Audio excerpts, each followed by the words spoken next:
নদীর মধ্যে যে লাশটা পাওয়া গেছে, এই বিষয়ে কি আপডেট আছে কি রিপোর্ট?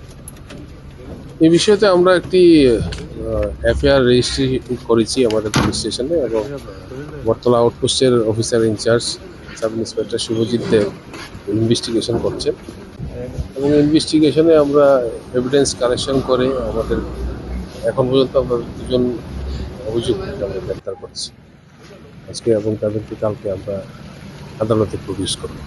আর কি আছে তার সাথে? সব কিছুই আমরা আপনার সায়েন্টিফিক ওয়েতে ইনভেস্টিগেশন হচ্ছে, এবং যা যা করার ইনভেস্টিগেশনে এভিডেন্স কালেকশনের সমগ্র প্রক্রিয়া চলছে, এবং আমরা ইনভেস্টিগেশনে যা যা আমাদের করণীয় লিগেলি সব কিছুই করা হবে। কি কারণে কেন এই ঘটনাটা ঘটেছে? সমস্ত কিছুই ইনভেস্টিগেশনের মাধ্যমে আমরা বের করে নিয়ে আসবো।